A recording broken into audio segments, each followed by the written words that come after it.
Hello everybody, my name is Danotage and welcome to another video on New World. Again, reminder, this is all from the closed beta, all this information, all this footage. So if you see anything that maybe you're watching way in the future, things have changed, yeah, they have changed. And there's probably a new video that is explaining these changes later on. But for now, this is what we have. So many people have asked me about PvP and whether or not it is required or how much it impacts the game. What is it even like? There are good answers to all three questions, really, and it's based on how much you've seen, and it's pretty straightforward.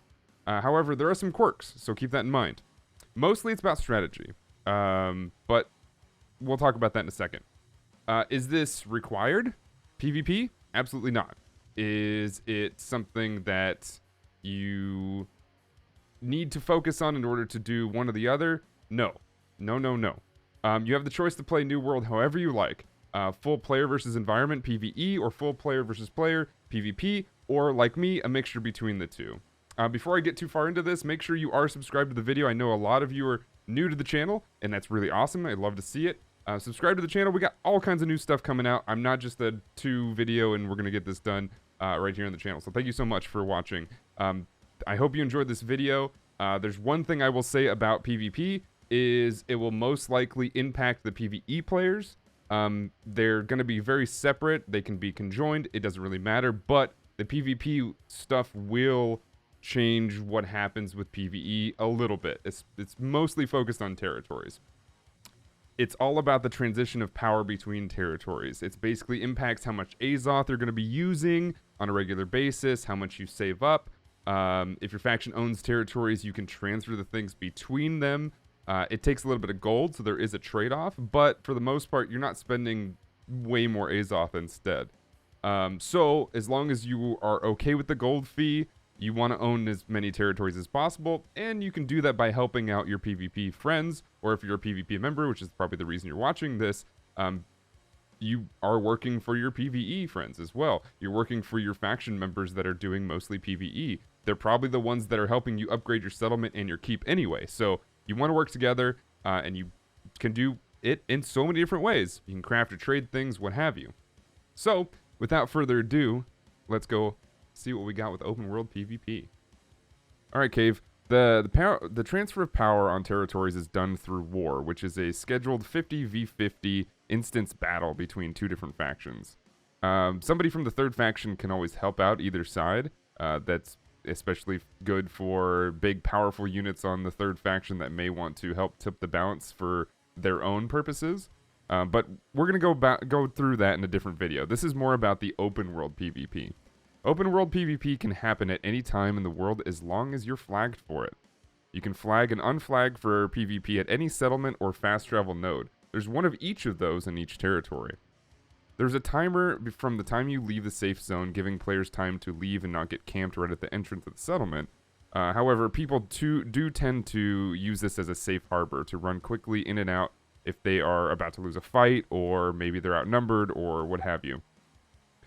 It's best to fight away from the safe zones for the best experience, in my own opinion. Most of the time, fights happen as far been in from around the fort, or one in every zone. It depends on really where you go. So there's a fort in every zone, and you can go capture it for other stuff, other bonuses and whatnot. We're going to get into that as well. The fort is what's used to defend a territory in war. So you'll see the fort, and you can actually go around that zone and figure out what sort of tactics you want to use during a war scenario. So you use the fort, you upgrade the fort, all that stuff. Whilst in open world PvP, any faction can take control of said fort, making it easier to declare war. Simply having the fort doesn't do anything directly, but it does help your war efforts when using it strategically to do what we call a war deck or a war declaration. So the most basic level, the purpose of open world PvP, other than having a ton of fun and to hone your skills, is to gain influence in a territory. There are 2 bars of the claimed territories that you'll see on the map. They are to show how much influence each of the enemy faction has on that territory. This is used in a way to show a race-like mechanic between 2 enemy factions of that territory, like race car races reaching to the end. meaning there are two bars. By default, the color that represents the territory that is owned by said faction. So one will be green, and the two bars will either fill up with orange for the Covenant or purple for the Syndicate. As each of their enemy territories or enemy factions gain influence, the color will slowly fill up. Because of the nature of the three-faction system, this leaves a ton of room for three-faction battles, which is only possible in open world. The idea is to create a race between the two factions, but also give a defending faction a chance to fully hold them off. Now, how do you gain influence? It's very simple, actually. And if the faction doesn't have any resistance, it's really simple. To gain influence by doing PvP quests, you have to get them from your local faction rep. You do the quests and you get influence. Pretty much directly just like that. It's a very simple way to do it because depending on who is around to stop you, just getting those simple tasks done is very difficult and will force your faction to get creative. So, simple quests, simple objectives, but sometimes extremely difficult to get done. It's really quite genius in a way. You don't want to make something too complicated so that even if they're doing it alone, it's still hard and difficult. That would just make it impossible. However, here comes the reason for the fort. Influence gained per quest is calculated based on a few things. Each faction will get a percentage gain on the influence bar for each quest with an addition of some modifiers. If your faction controls the local fort, your faction will gain a 20% bonus with each quest turned in. So holding the fort will only matter if you're doing quests while it's controlled. Otherwise, spending your time taking the fort is really just for good fun. And it really is a lot of good fun. Another modifier that can help a faction gain influence per quest turned in is to have fewer territories than the other two factions. Essentially, if you're behind in the territory giant war, meaning you have far fewer territories than the other two factions, you can wage war on other territories a lot faster and a lot easier. This is meant to be a balancing factor for the underdog faction. Keep in mind that this does not help you in the war. This may change when the game comes out. This is something that we've talked to the devs about. But right now, during closed beta, and if it doesn't change, this is kind of how it goes. It helps you declare war on territories a lot easier, meaning it gives you a better edge on open world PvP, but during a war, which is what you need to take over a territory or defend your territory, it does not help you at all. It's very much it's straight balanced 50v50. Depending on, obviously your skills and stuff like that. You still have to bring in your strongest army of players and best tactics if you want to take ownership of the territory that you're attacking. Or to, again, keep the territory that you're defending. In order to declare war, you and your company must do at least 10% of the total 100% that it takes in order to put a territory into conflict.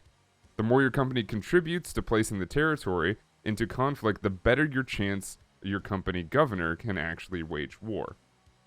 Company's different than your faction. You and your company do want to do a lot of work to get it done because you may want to take over that territory. However, like I said, you only have to put in 10%. That gives you a chance. But you do not have to declare war. You can have somebody else do it, especially because it costs gold.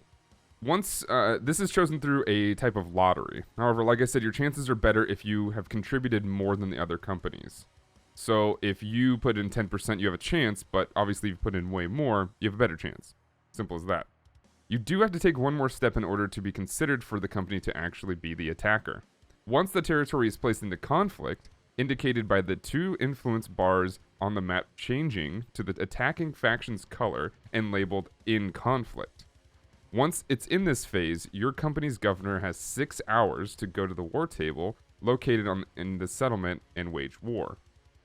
It takes about 24 hours, roughly, depending on when you wage war for the war to happen, and the in-conflict stage will stay for 6 hours. However, if somebody does declare war, you may lose your chance out on that. So, if somebody does declare war, there's a smaller window. It's not quite 6 hours. It's like less. It's much, much less than that.